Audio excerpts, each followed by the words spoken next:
দুপুর জুড়ে ছিল হাসি, কোলাহল আর উৎসবের আমেজ। নতুন জীবনের স্বপ্ন নিয়ে বিয়ের আনুষ্ঠানিকতা শেষ করেছিলেন সাব্বির ও মিতু। পরিবারের স্বজনদের সঙ্গে আনন্দ ভাগাভাগি করে বিকেলে রওনা দেন নিজেদের নতুন ঠিকানার পথে। কিন্তু সেই যাত্রা আর শেষ হলো না। বাড়ি থেকে মাত্র ১৩ কিলোমিটার দূরে মহাসড়কের বুকে হঠাৎই থেমে গেল তাদের জীবনযাত্রা। মুহূর্তেই আনন্দ ভরা দিনটি রূপ নিল শোকাবহ ট্র্যাজেডিতে।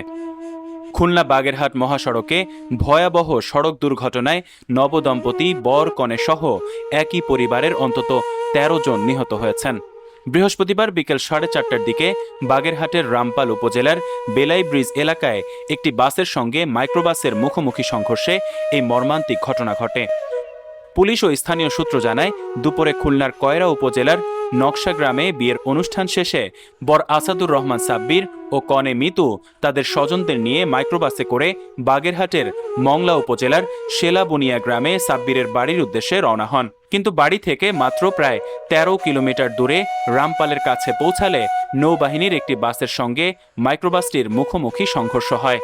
এতে মাইক্রোবাসটি দুমড়ে মুচড়ে যায় এবং ঘটনাস্থলেই কয়েকজনের মৃত্যু হয়।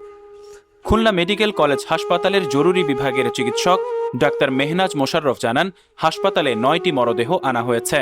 নৌবাহিনীর একটি অ্যাম্বুলেন্সে করে ৭টি মরদেহ হাসপাতালে আনা হয়। এছাড়া অন্য একটি অ্যাম্বুলেন্সে করে ৩ জনকে আহত অবস্থায় আনা হলে তাদের মধ্যে ২ জন পরে মারা যান এবং একজনের অবস্থা আশঙ্কাজনক। রামপাল উপজেলা স্বাস্থ্য ও পরিবার পরিকল্পনা কর্মকর্তা ডাক্তার সুকান্ত কুমার পাল জানান, উপজেলা স্বাস্থ্য কমপ্লেক্সে আরও ৪ জনের মরদেহ রাখা হয়েছে।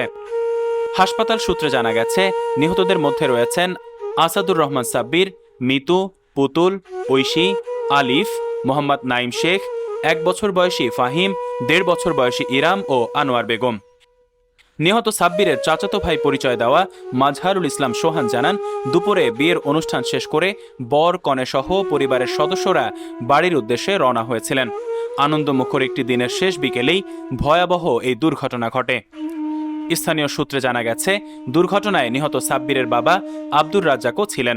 তিনি মোংলা পৌরসভার ৮ নম্বর ওয়ার্ডের একটি রাজনৈতিক দলের সভাপতি ছিলেন। হাসি আনন্দে শুরু হওয়া একটি বিয়ের দিনের শেষ বিকেলে সড়কে ঝরে গেল ১৩টি প্রাণ। মুহূর্তেই দুটি পরিবারের উৎসবের আনন্দ পরিণত হয়েছে গভীর শোক আর স্তব্ধতায়। ডেস্ক নিউজ, অগ্রযাত্রা প্রতিদিন। অগ্রযাত্রা প্রতিদিন,